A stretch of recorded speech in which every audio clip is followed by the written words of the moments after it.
of the Abraham, God's covenant with Abraham. And so they had to observe the circumcision. Verse 5 of chapter 5, all the people who came out were circumcised, but all the born in the wilderness along the way, as they came out of Egypt, had not been circumcised. So the sons of Israel walked 40 years in wilderness into the nation, that is, the men of war who came out of Egypt, perished of Egypt from you. So the name of the place was called Gilgal.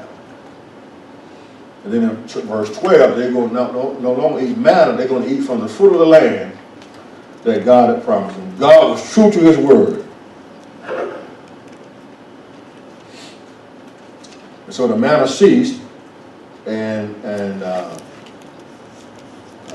they no longer ate manna, they ate from the fruit of the land of Canaan, as God had promised. God is true to his word, ladies and gentlemen. Well, when it came about, when Joshua was right there by Jericho, they saw a man standing there with his sword drawn. And Joshua said, "Are you for us or are you for adversaries?" He's a neighbor.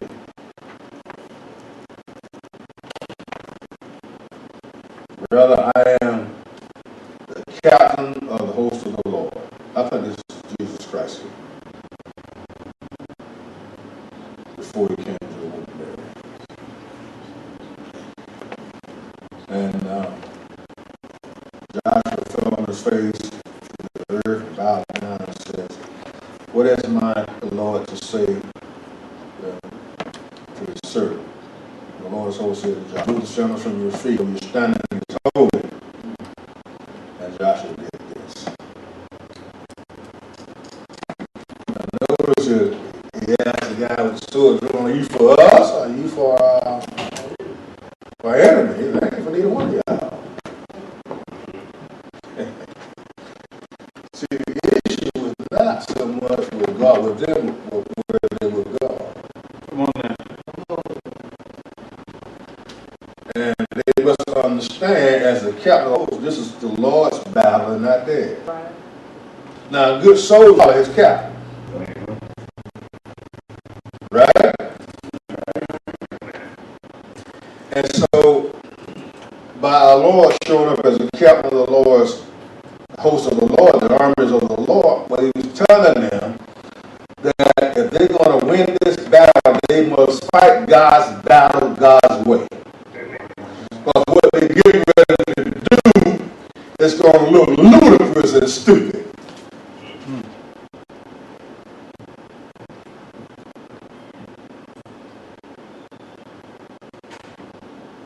And they question the military mind of some of their leaders. You want to do what now? What do you do? What? March around the city. You don't set a day for 6 days, don't set a day, march around 7 times, don't trumpet. Man, you crazy. That's what they said to Joshua. Joshua, you absolutely crazy. Come on now. But the Lord is saying, I'm the captain. I got this. Y'all follow my orders. And Joshua, by the way, the place you're standing belongs to me.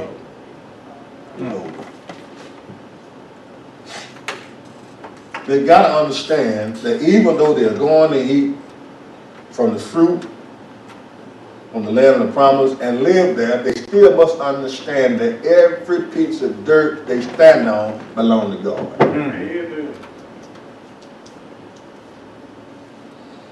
This holy ground. And Joshua did that. And in chapter 6, it's interesting, what God is doing now, chapter 6, 8:35, what he's doing is divide and conquer. He's going to capture what they call the central campaign of the land. The center. Then he's going to capture the southern, and then the northern. So he coming in, boom, right there in the middle. Boom, divided the land. Because there's a major road there. Eventually it was called the Benjamin Plateau. You control that area, you control the commerce. Okay? And so God is right there going through the belly. Boom.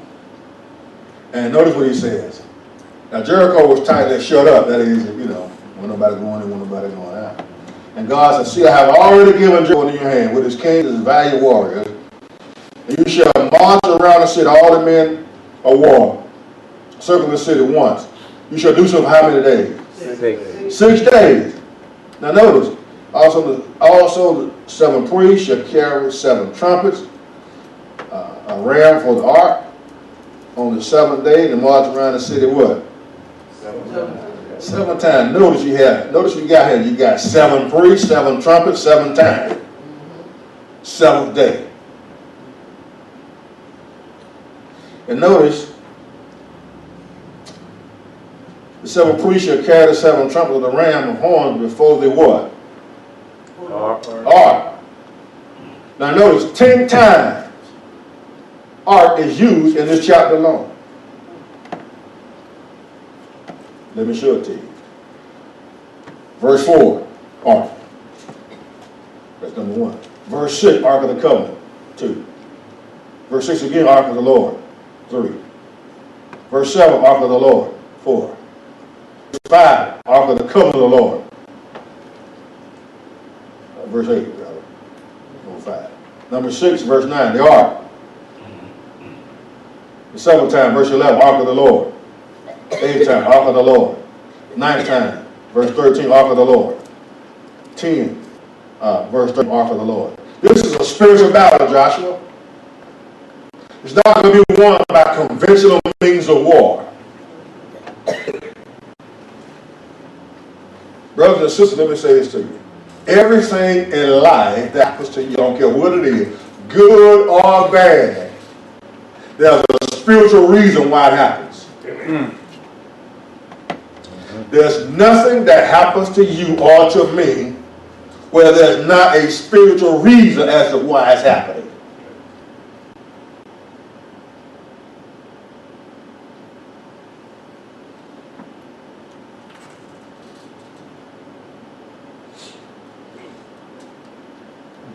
Find out why it's happening.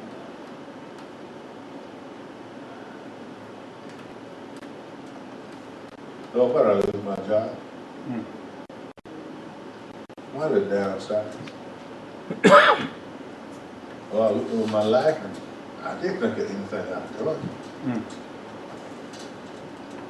The cause, the situation. So why did it happen? I've been telling folks how good you are.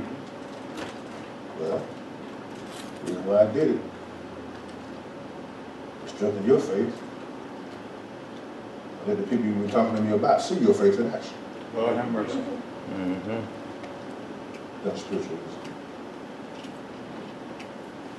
As a believer, listen very carefully. There's nothing, I don't care what it is, that will ever occur, that has happened to you as a believer, or ever will happen to you in the future, but there's not a spiritual reason behind it. And that's one of the great failures of people within the church.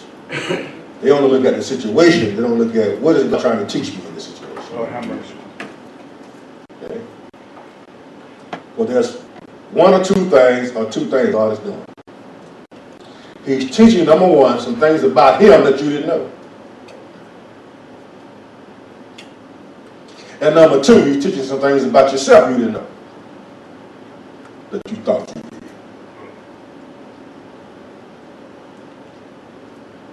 And here's a nugget for you.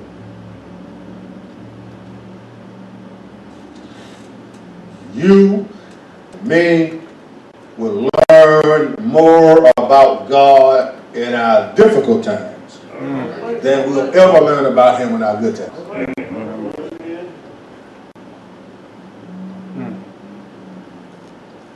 Because God has to sometimes put us in a situation where we are forced to learn.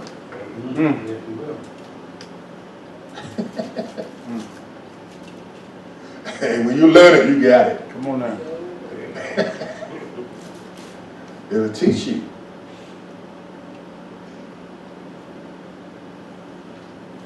Lord, I won't. To learn obedience. I want to be more like Jesus. How many of y'all want to be more like Jesus? It's not a trick question. No, not a trick question. Oh, that's your goal, right? Turn to Hebrews 5:8. Hebrews chapter 5, verse 8. Hebrews, with a verse that says, the book that says, men should make the coffee.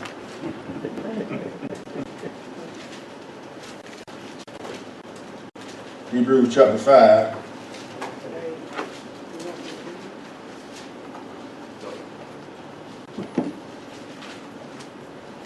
Yeah. Son, though he was, he learned obedience from what he suffered. You learn obedience from what now? He suffered. You listen. Very careful. You and I never become like Christ until we suffer for him. Lord have mercy. Amen. And you'll never appreciate Christ until you've gone through some stuff.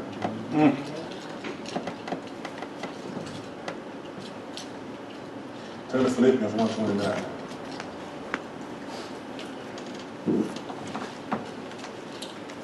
I'm sorry, I don't have to leave. I gotta go to the front after this verse. Philippians 1:29. Put this verse on your refrigerator. Put it on the dash of your truck if you wish you. Not where it's behind your sight. All right, everybody there flipping 129. What is it? Unto you is given suffering of Christ. Go ahead, Sam, again. Okay. Yeah, we're yours again. For unto you is given in behalf of Christ, not only to believe on him, but also to suffer for his sake. See that word you? You see that? Y'all see the word you there? Yeah. Yep. In Greek, it's in an emphatic position.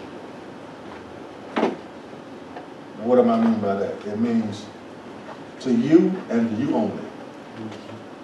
And nobody else but you. As been given what? The word given, that means to give as a gift. You only have I given this gift. Suffer. Not only to what? Believe, but also what? Suffer. Suffer. Salvation is a gift. Two packages that Jesus for you under the tree. They gave you a cap. Only one gift you. You left the other on the tree. You took the one called salvation. All right. But the other one is suffering too.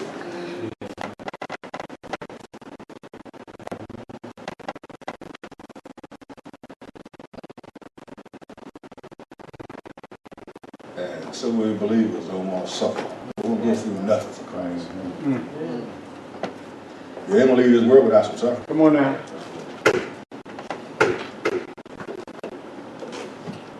The Christian life is a journey, and it's full of tests along the way.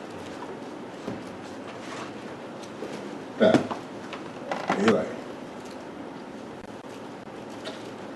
The structure in the Old Testament times is just the Christian life. Egypt, there was what? What was Israel? In Egypt, there was in what? Bondage, right? Pre-salvation. That's who was what? In bondage, right? Then brought us to the Red Sea, right? That was their salvation, right? Where did they go? To the where? Wilderness. Where were they headed? To the promised land. They was in Egypt for they was in the wilderness 40 years.